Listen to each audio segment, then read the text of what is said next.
Welcome to Expedition Self on Om Times Radio with lifelong learner, entrepreneur, and creator of the worlds of Expedition Self, Sam Parado. Sam shares 4 decades of studying, guiding, and teaching how to go inside so we can build an incredibly powerful, dynamic, and validating relationship with the self. Expedition Self is laced with stellar, unexpected insights about what it means to be human. Listen now and ignite your self-development process with Sam Parado. Well, hello. Welcome. Happy New Year. This is my first live show of 2024, and I'm so glad to be here. And I'm glad that you're here if you're here live with me tonight. Oh, gosh, it has been just a wild day. I don't know if you're in the United States. We are having cold weather. We got our first real snow, and last year we almost had none.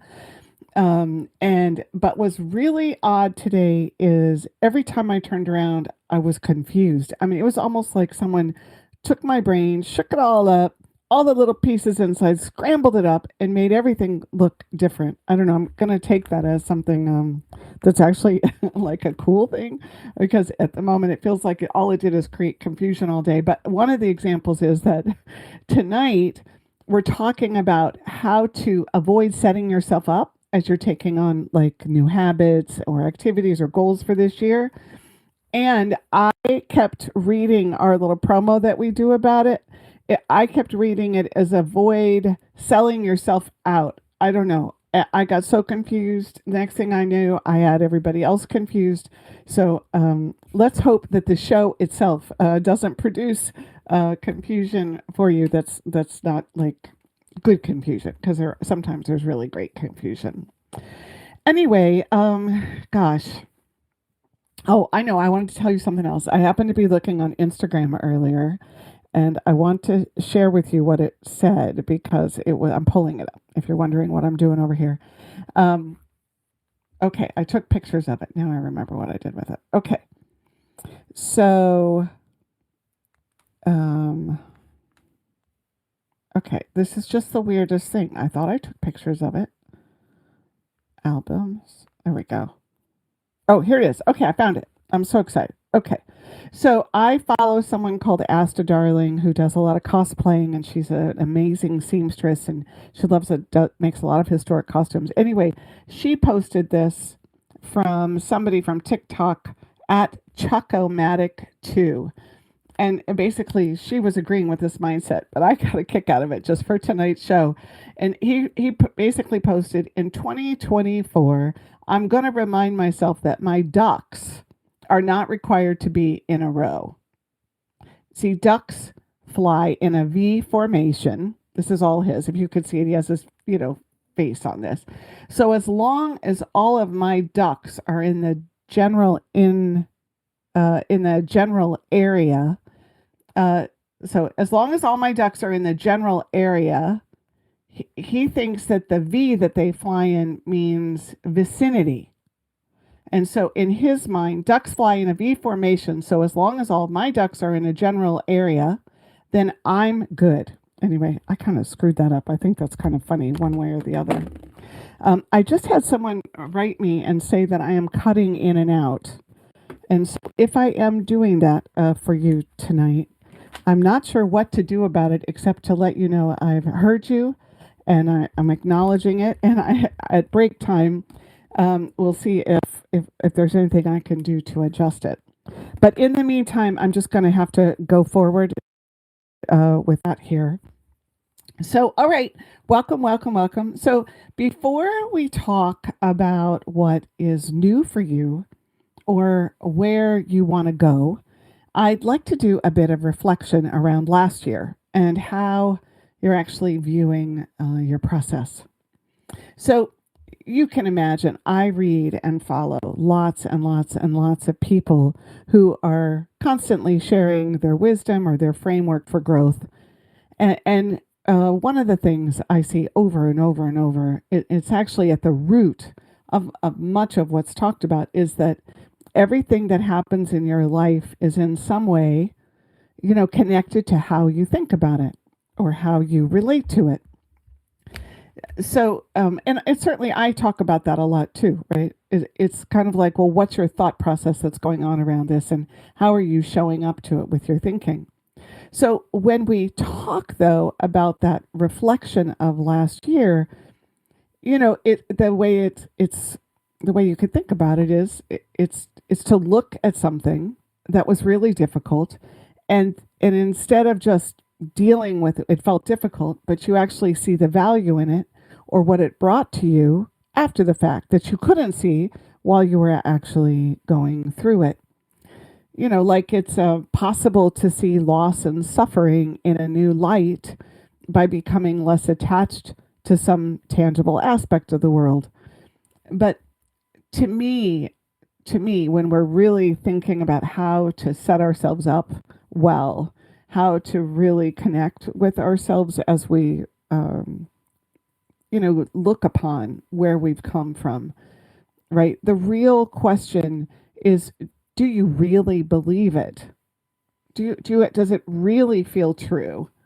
Or are you just placating, your inner fears or your trepidations that are like part of being human? Like, are you just giving yourself something that makes it feel positive or makes it feel better, but that your belly, like really in your guts, right, that it doesn't quite believe it? And so I do think we always have to be our own kind of observer and litmus test about, are we just buying into a bunch of ideas, or do they really feel like at this moment they're centering in our belly and our feet, and that they're a place where we're walking deeply in ourselves? Again, recognize, and I do, that just because it feels real right now and true doesn't mean in 6 months it will, but at the very least, we don't want the thoughts to become really something that kind of carries the moment and really doesn't put us fully and completely in our body. So this is one of the things I notice about the journey, which is like, how do you know any of it is real? How do you know any of it is real? And underneath that, you could say, and what matters about that if it does? So when I review my last year and I look at what happened, what I felt, what was important to me, where I put my time, and what reactions I got from the world when I invested in it, what I'm most in touch with is the living of it, the living through it, the living in it, the the not knowing what was coming next, the feelings and the senses as they were engaged. Really, when I look back, that's what happens, is I can feel it in the bones of my body, right? And then the other thing I'm in touch with is that my conscious intention and drive, and what it actually put in motion, that intention and drive, and then the many moments when I got onto a branch that couldn't quite hold my weight, or I waded into water that was deeper than I expected, right? And between those two things, when I reflect on 2023 for myself, there is a gap, right? Like what I intended and thought it was going to be and planned for, and what it felt like and what it lived like, right? Like I would plan a getaway weekend for family, and then when it came time and I actually lived through it, I felt all these alternating moments of responsibility and discipline and expectation, right? And then I'd feel some satisfaction only to, start the cycle all over again. And of course, there's a little disappointment at times that would be thrown in, or rejection. Like it just, my vision of it just didn't really look the same. And so these are the elements of the last year that I like to remember, which is how my drive and intention deviated or did not fully illuminate what was going to happen before or even during the time that I experienced it. And I think that's really what I'm suggesting for you is that if you're going to look at this next phase, even if we're not talking about the beginning of a new year, but whenever you're taking on some kind of a new start, is that in that new start place, that you give yourself room to go back and say, wait a minute, what was really happening? What was really happening for me in all those spaces? Not what do I take away from it and learn? What was good about it? What did I accomplish? What did I not? Although those things can certainly be part of your thought process. But the real question is, what did you actually experience in those moments? So full circle, to come back to all of that writing out there about restarting in the new year and how to close out the year before, the only thing that really feels real is when I can see my unconscious intention and the reality in contrast to each other, right? We want to be able to hold that image, that picture of our lives while we're in our bodies and we're understanding what was I really doing. And I think about it in terms of, the events, the days, like if I went through and said what happened in March and what happened in June and what happened in August. But it also can just be really a feeling that you had for an entire month, or a mood or a sense of it, right? Where you go back and say, what were the things that went on that I intended and what did I actually feel? And when I can really see that and I can really look for it, I do have an opportunity then to look for what I was supposed to see or learn or gain. Because I'm looking inside of the gap versus looking at what I set out to do or looking at only even like how it went. I'm looking at the gap. I'm hoping this is making some sense because it's in the gap that we get to see ourselves. We get to see how we show up inside of those moments. And I have to tell you, there were some conclusions and epiphanies that for me look like just accepting something about life, some loss or shift in a relationship or a circumstance that was working that suddenly stopped. And that was the thing that really kicked my you-know-what last year, is that as I was going through my year with a lot of intention about creating, what I watched occur were these losses or shifts that I really could do nothing about at that point. That largely, they pretty much sent me into a place of, I got nothing I can do here. This is all I can work with. And I don't know. I don't think I'm that unusual. And I do think part of everyone's lifetime is working with the shock, right? The surprise of, hey, this is what I think I'm doing, only to find out that it's something very different.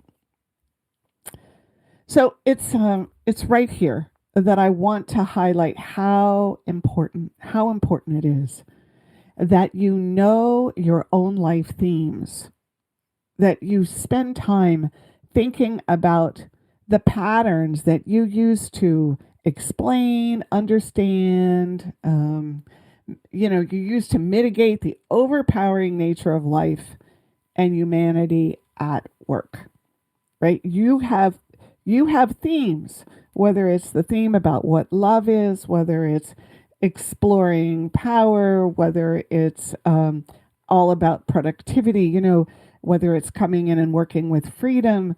The themes of your life make a huge difference when you're contrasting what your intention was for any given moment or activity or experience and what you actually lived through and how you examine what's in that gap. So for myself, right, some of it just isn't explainable. Much of it felt unfathomable to me. That's such a word to say, right? Like it felt like there's no growth here, no possibility. And the only thing visible for me at the time was like some of it was the worst of what we can be as people, and how do I work with that? And when you fit that into the motor that runs my life, it's a super rude awakening, right? Because the way my motor is functions is that there's always some growth in it. There's always something to see for myself. There's always something I can work on or do. And it is true that there are things, but it really shook it up. So this brings me to something I feel like we all do, right? Because life is just so challenging and volatile and unpredictable, right? We need purpose to have it make sense, because it's super hard to embrace or tolerate the truth, which is sometimes, maybe a lot of times, it just doesn't make sense. It's just not something that we can tolerate. And there's no way to tie a purpose to it or a cloud with a silver lining when it just doesn't make sense, or we can't actually tolerate it. So really what I'm wanting you to think about, and we're going to go on break here, is, and you want to grab a journal and a pen if you want to, because you'll have a chance to do some writing here. But what I'm wanting you to do is, when you think about last year, is wash away all the ways that you might typically start listing what came out of it, and instead see if you can just zero inside the body, just inside the emotions, and land in what did you intend for it, and what did it feel like, and what's in the gap. All right, when you come back, we'll continue.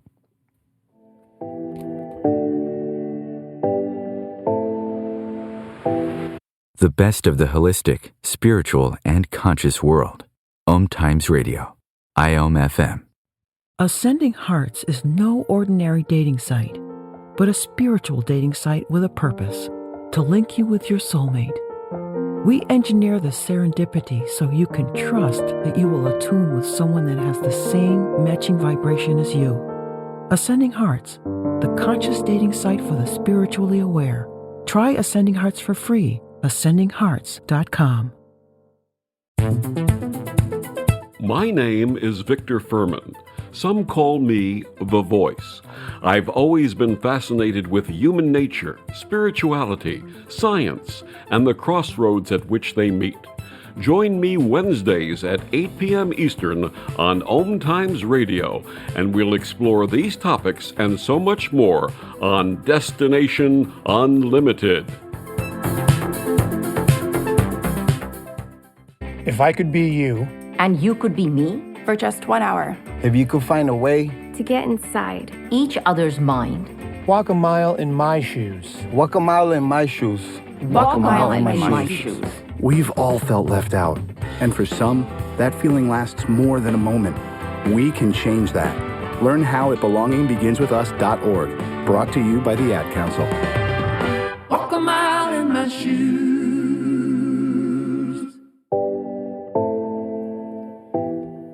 All right, we are back, and I'm hoping that I know here from the studio or whatever that we're not going in and out, but I'm hoping that none of you are experiencing it. So we'll keep our fingers crossed that you're able to stay with the show. Anyway, welcome back. You're listening to Expedition Self. I'm Sam Parado, and we're tonight talking about not setting ourselves up as we set our goals and intentions and commitments for the year. All right, so as we talk about going into this new year, for those of you who are setting these new intentions, I want to encourage you to begin by getting clear about what was real for you in that gap that I described between what you thought the events of last year were about and what they actually felt like. So for me, the events of last year were largely effortful, and they left me wondering where I was and what would fulfill me and why would I do that same thing for the 100th time? Like, Okay, why run towards the finish line in the same way again and again, knowing what it feels like? And when I got that far, I then questioned if the finish line even mattered anymore after the 100th time of running towards it. And even if it did, right, did that finish line fit what I wanted? So be real with yourself. Like, don't get so caught up in changing your thinking. I'm hoping this really brings it all home. Don't get so caught up in changing your thinking or altering how you relate to it. Like, right? And trying to frame it up to be constructive and productive and positive, right? That you miss the real information that shows up in the gap. Because if you do this, then you're going to be more likely to approach the conversation I want to be in tonight with a bigger possibility of setting yourself up for a year that you start out with a bang and then fizzle out by March or April. Right? I am saying that where you start has a lot to do with when you fizzle, right? All right. So just a reminder, now I'm going to just do a little, what is that called? Public service announcement. Even though many of you listen to my show after it's aired live, it is actually live. And tonight is a great time to call in and share your wants for the year and say hi on air. We're live on Tuesday nights at 8 p.m. Eastern Standard Time. And I also wanted to mention one more thing before we go on, is that we are launching an online store called the Self Shop. And it's going to carry lots of great self-development merch like mugs and t-shirts and journals and buttons and bags with cool designs and art, all designed to help you stay connected with your own growth process and to help you stay inspired, to look inside, right? Which is the reason I get up every morning. And it'll be open for business on January 20th.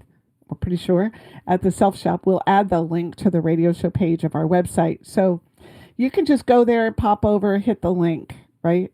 And anybody who wants to send me your reactions, you can send them to hello@expeditionself.com, which, by the way, you can always write me there. If you were moved by the show or had thoughts about the show or have more questions you'd love me to address, whatever that is. All right. Enough with all that. So the number to call in if you want to is 202-570-7057 if you're so inclined. So as I was saying, the key to coming into the new year or the next set of goals and objectives has a lot to do with how you left the last year. And although I talked about being real about the gap from last year, which I've just spent the whole first part of the show doing, and it may sound a bit conflicting, what you don't want to do is to make the last year bad or yourself wrong for how it went. In my write-up for tonight's show, I said, grab your journal, come with your hopes for the year, and prepare to self-love your way into the very outcomes that might have eluded you before. So that's the thing. When I talk about looking at the gap between what you wanted and what you experienced and not making yourself bad or wrong for it, this is where self-love starts.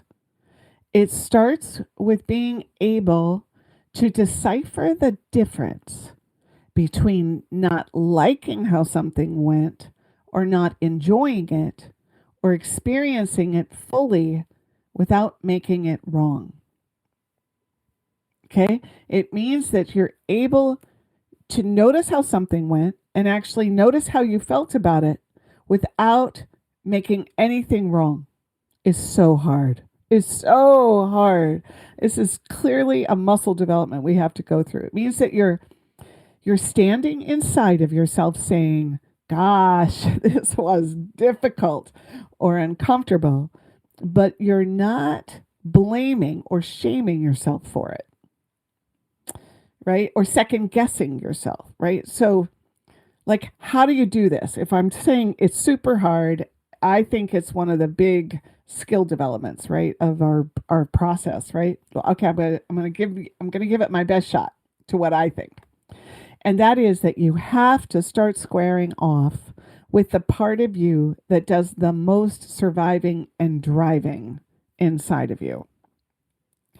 Right? So I'm making the supposition that there's a predominant focus that's running you moving forward or getting somewhere. Now I want you to think about this for a moment. You set something in motion, maybe with your whole self, and express desires in it. You get into the moment, and then it does what it does. You experience it the way that you do. And then the survivor driver in you starts assessing how it could have kept it from happening, why it happened, whose fault it was, how you could have done it better, and what you should learn from it. Were you with me? And I'm not saying that reflecting and assessing is a bad thing, because it does help us to engage our minds. But I am saying that when we're in the experience, or even right after, and we look at it, that the minute it slides into shame and judgment and criticality, it's no longer a reflection of productive inside attention. It's actually now a place where the driver survivor is taking too much space within you, and you are letting it go that way because you are not the driver survivor driver. You can say that either way. I think it both works. Your whole self is not the survivor driver, but it does get a lot of space, and whatever space it gets, you give it. So this is a super normal thing for all of us, right?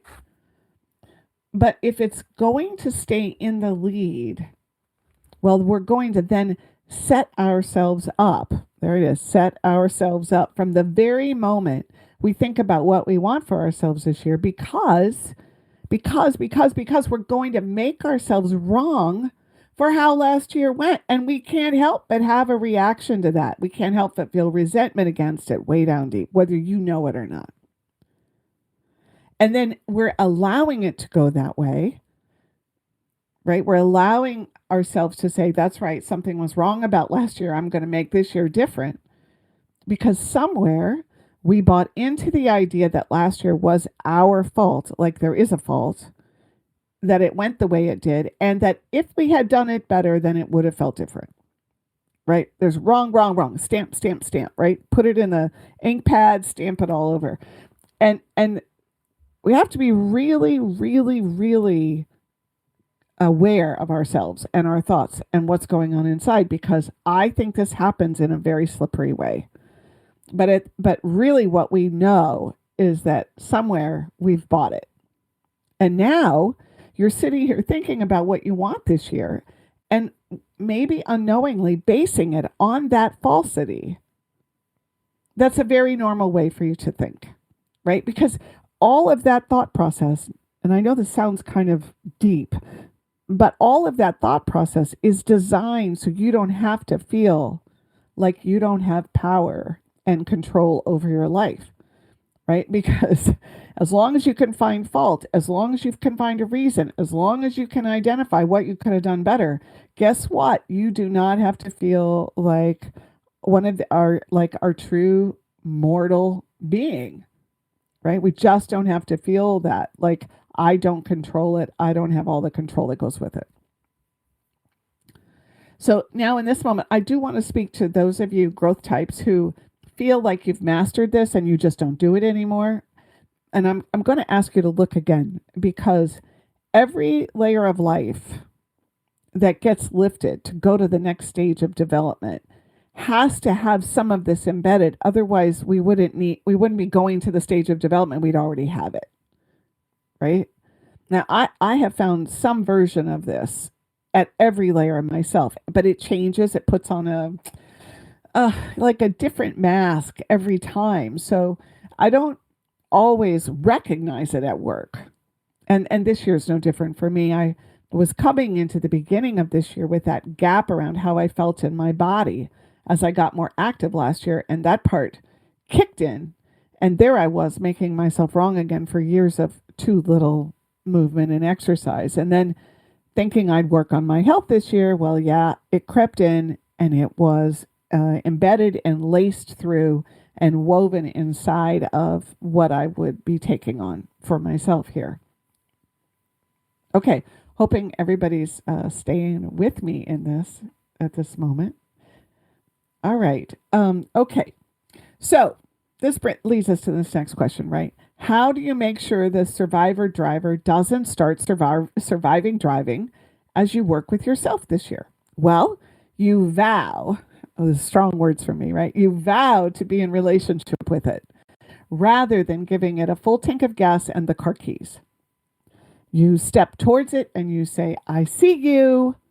And thank you for trying to make my life more of what I want it to be. And then you let it know it is not the only one in the lead, that you are here too. And that you're going to be representing other needs and wants and feelings of your whole self as you go into the new year, right? That you're going to make sure you are the voice for those other parts of the self besides the survivor driver. Now, I have been talking about this as if the feelings were not positive compared to your intention, but there are also plenty of you who actually had less intention or you had plenty of attention and the feelings were fulfilling and happy, right? Positive. You still want to step into the lead to make sure how much power that survivor driver has and wields.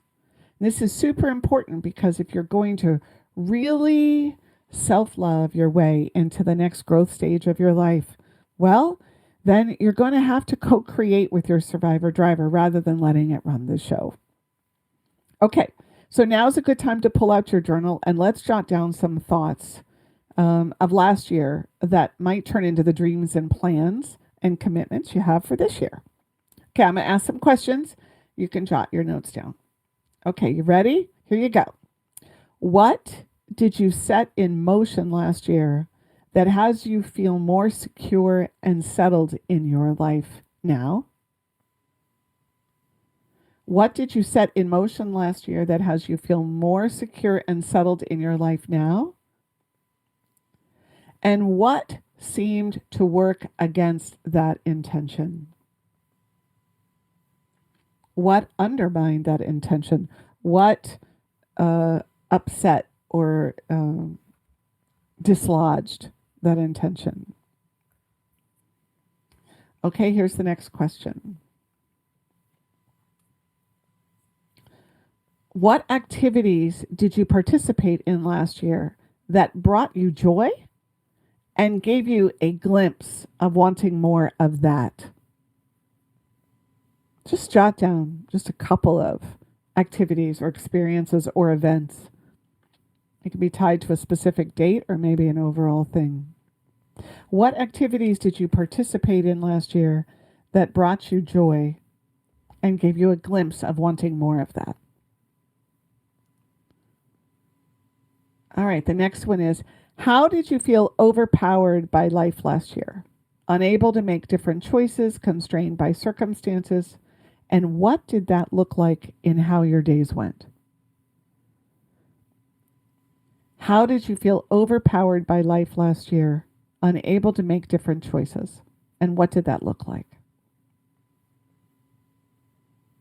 Okay, I have 1, 2, 3, 4, 5. I have 6 questions left. When you think about your talents and the fullest expression of your life, at what times last year did you gain insight about this? When you think about your talents and the fullest expression of your life, at what times last year did you gain insight about this? Next one is, where do you feel at risk, threatened, afraid, or concerned about the future now? Where do you feel at risk, threatened, afraid, or concerned about the future now?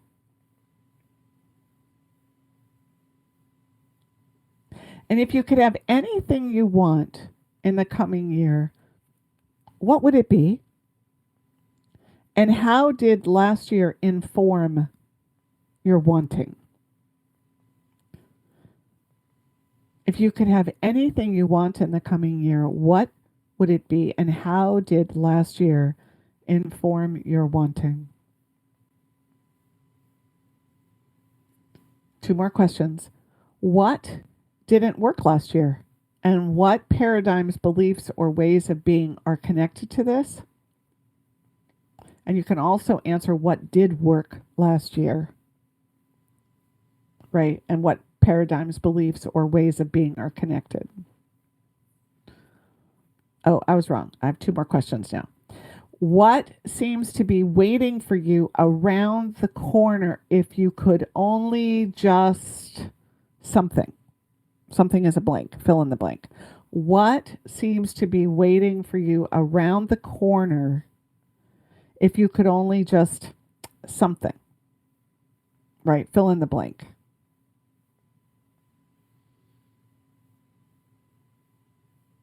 And lastly, what do you believe you are wanting to create or cause in this coming year for yourself or others?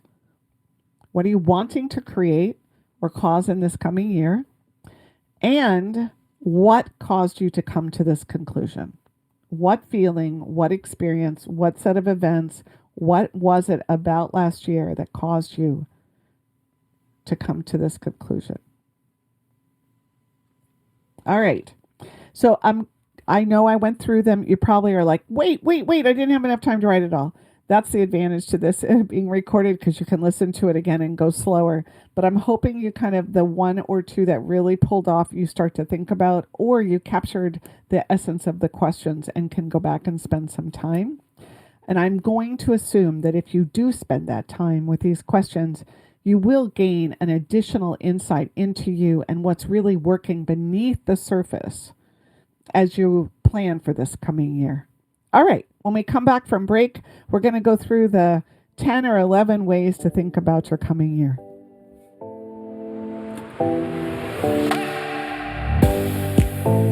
The best of holistic, spiritual, and conscious world. Om Times Radio. IOM FM. Host your show on IOM FM, the radio network of Om Times Media, one of the more recognized brand names in the conscious community, and is backed by the extensive marketing reach of Om Times. Hosting a show on IOM FM immediately connects you with our extensive dedicated community. Hello, I'm Sandy Sedgbeer, host of Om Times Magazine's flagship radio show, What is Going Om.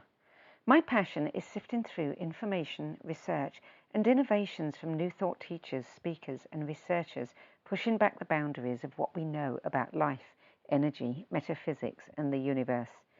I love shifting perceptions about who we are, why we're here, and how quickly impossible becomes normal when we open our minds, expand our awareness, and accept that the only limits that exist are those we place upon ourselves. So if you're the kind of forward-thinking, eager investigator of what lies beyond the current reality that most perceive, why not make a date to come play with me in the field of possibilities at 4 p.m. Pacific Time, 7 p.m. Eastern Time every Thursday, and together we can discover what's really going on. You came across someone struggling with hunger. How would you recognize them? Would you notice an 8-year-old girl who's not excited for summer break because she may not be having lunch again until September? Or a war veteran who's having a hard time landing a job and getting back on his feet? I am the 1 in 8 Americans who struggle with hunger. I am hunger in America. Hunger can be hard to recognize. Learn why at IamHungerInAmerica.org. Brought to you by Feeding America and the Ad Council. Okay, we are back. I'm Sam Parado. You're listening to Expedition Self, and tonight we're talking about how not to set yourself up when thinking about what you want to create in the coming year. So, all right, before we went to break, we were doing a lot of setup for this part of the conversation. And so now I just really want to go into some of the things you want to think about as a way to create a less push and pull, and in a way that you don't get banged up as you're beginning to integrate and shift into some of these plans you have for yourself. All right, so here we go. Number 1, your plans, try not to make your plans ironclad or rigid. And number 2 is your can't say that word. Your expectation of yourself should build in fails or misses. And the third one is you want to make room for unexpected events, moodiness, or disruptive situations. I'm going to give them to you again. But so part of the setup is to make room for that which is not happening or working or coming together. You want to build in time for what some might term the breakdown, but others might just call life happening, right? And when the survivor driver is in the lead, there is very little room for this. Because let's face it, you're going to die if it doesn't come together to the survivor driver, right? There's no alternative. There's only one way that this thing can work, and it's the way the survivor driver sets it up. So what we're talking about with those first 3 guideposts or guidelines is to actually build into your thinking about how this works, room for the rest of your whole self, right? And that you're going to be there holding that space. For those of you who do not see yourself as driven or pushing or, having some part of you that's dominating in a way that feels like overbearing, I want you to think for a moment about how passivity or avoidance is a form of domination and drive, and how you might ask yourself, how do you get what you want, even if it is indirect? And how do you cause your world to deliver on your needs or to change or to move in the direction you want? This is what I'm talking about. Everyone has a survivor driver from what I can tell in this current society, unless you've done a heck of a lot of work to break it down. And like I said before, not that I would not meet someone and go, okay, maybe you've worked it through, but I feel like it's always hiding behind the next stage. All right. So guideline 1, 2, and 3 is you want your plans to avoid being ironclad or rigid, locked in like only one way. Like I must do it 4 times a week for an hour, right? Time is a great way that we lock things in. Or like we have a set of repetitions about something, or the number of times. I just feel like we use numbers for that, right? The second one is your expectation of yourself should build in fails or misses.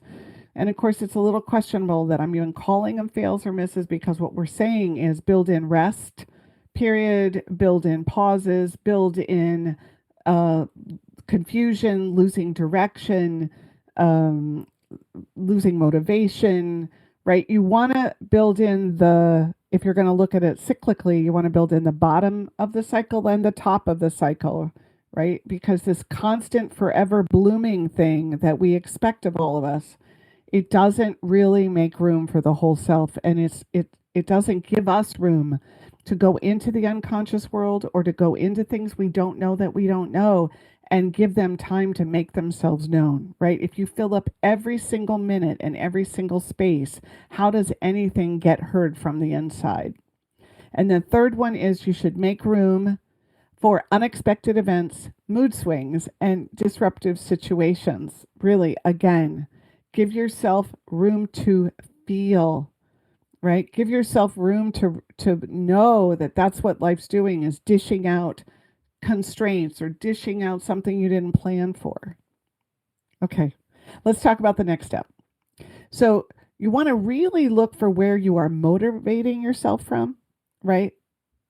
Like, get honest with yourself and take stock and try to create an affirmation that makes room for yourself, because you don't want to motivate yourself from this is a problem about me, right? So I'll give you an example.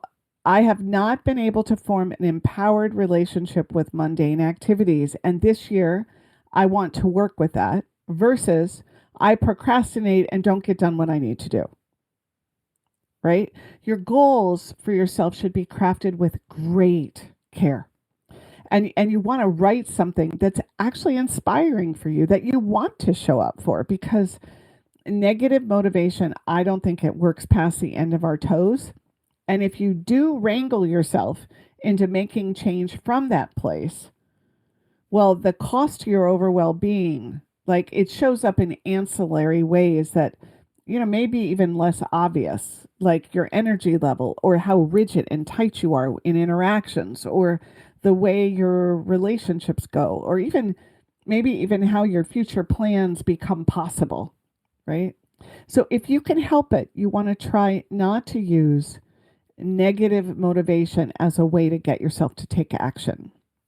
Now, I know lots of people that have used negative motivation in their lives and it's usually coupled with something like suck it up cupcake, to actually be productive and deliver their lives. And many of them, I watch the struggle that comes when there's a cost to that, right? To the whole self. And so again, we're inside of a conversation of you want to have more fullness and more wholeness, and you want to have a place where the way you care for yourself causes yourself to show up more fully, right? And so that's why we're saying to yourself things like that, it doesn't put you on the road to that as much, right?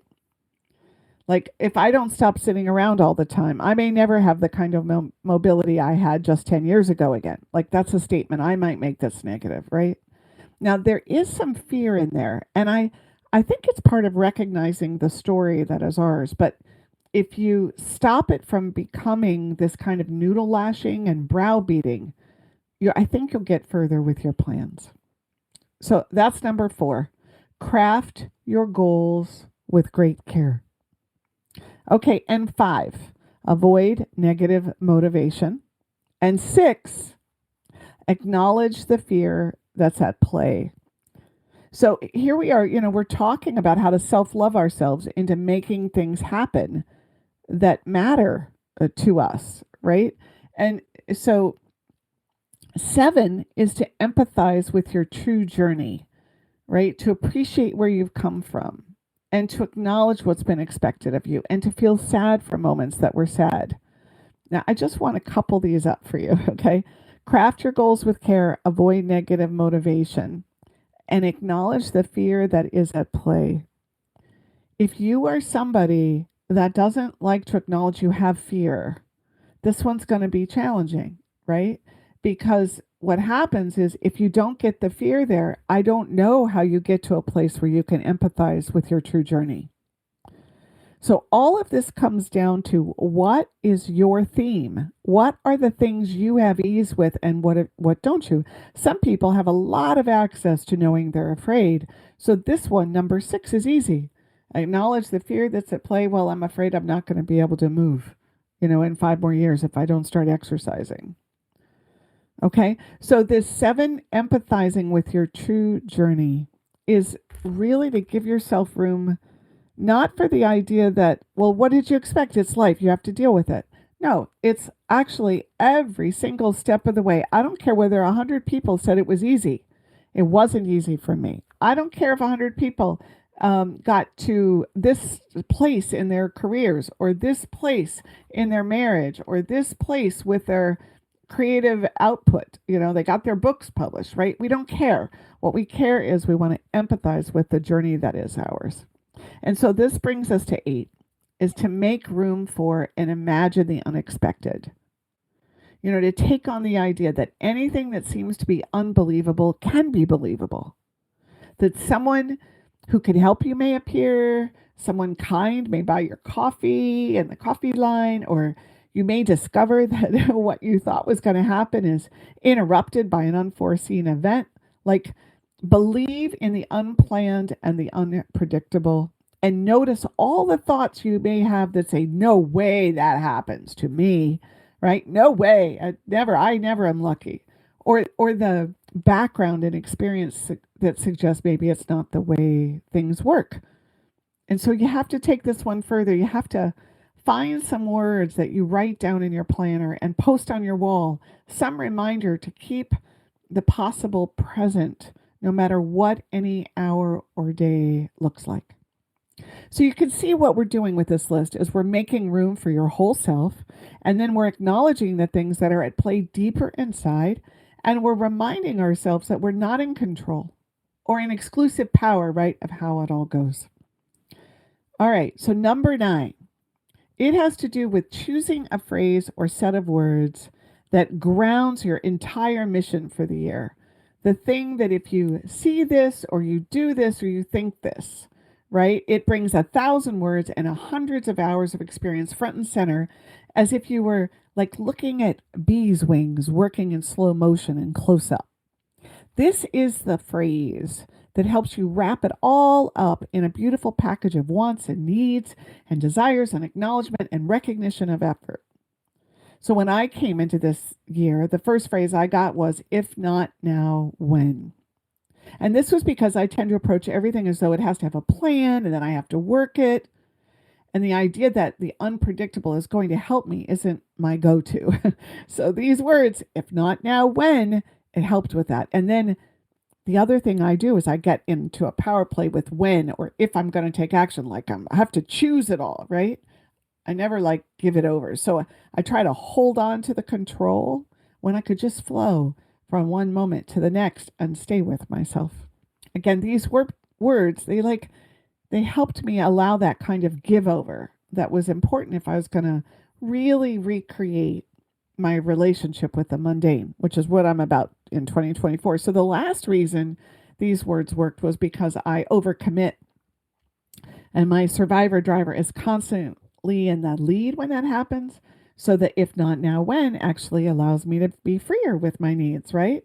Around rest or pausing or wasting time, right? Because the way I've wired it before, well, was I needed to schedule it or plan it, right? Right. And to be given permission if the demands of the day were met, right? Then I could have space. The last thing about this phrase that matters is it needs to be uplifting and hold a real possibility for you. So with me, it turned out I needed a second one, and this was called Creativity Every Day, which gave me an instantaneous shift, right? Because it basically, I'm sharing mine in hopes that it will help you zero in on your phrase or phrases, but it's important to have them. If you're going to create a space to grow into and towards, this is one of the best ways to lovingly do it. Not drag yourself, demand of yourself, push on yourself, but to entice, invite, and welcome you into the next phase. And number 10, this is the last one, is all about giving over the ultimate outcome of any of it, right? Where we get very humble, we operate as students, we take on the idea that we're being given all of it for some important reason, right? I also think this is the one that you can not really believe in, right? There may be some falseness to the framing of it's all helpful, right? It's where we could idealize it, but at the same time, it also makes room for it to give us what it gives us. And at least to bring the benefit of the doubt to it. Like there's something here for me, or there's something that's part of my overall experience. And it has us keep looking and being curious, and opening up, right, to the mystery of what life is and can be. Like when we're willing to be a student to our own process, then we're naturally going to notice more. And when you think about that gap I was talking about earlier, the noticing is going to help that gap become more visible, right? It has a way, it kind of helps us create a way of being that is less about control and knowing and more about paying attention and gaining awareness. And as you know, awareness, this is my final say of the moment, right, today, is one of those byproducts of going inside. And I really believe that the more we cultivate and hone those skills of going inside like this, the more we have to bring to any moment that we're living through, the more fulfilled we are, and really the more we're able to craft the part of life that is ours to craft. So we can't end the conversation without sending a nod to the heart. If the heart isn't in it, then something isn't okay about it. If you can't bring your heart, then you want to go in search of it, right? If anything about the things you're taking on this year, your heart can't get behind. That's really the beginning effort and work of the year. Because it's the heart that makes any of this worth doing. Otherwise, it's just robotics and mechanisms and default routines, right? It's like if it doesn't touch your heart and engage it, or if it stifles the heart and makes it feel shut out, then what did you actually gain? Really, when you think about going through life and getting tired or getting worn down or finding yourself at the end and saying, what did I get out of it and what was it all for? One of the ways to make sure that you don't end up in that spot somewhere is to make sure the heart comes with you. So, okay, on that note, I'm going to say welcome to 2024, and I hope that you've enjoyed the show this evening. And I'll look forward to you next week. Au revoir.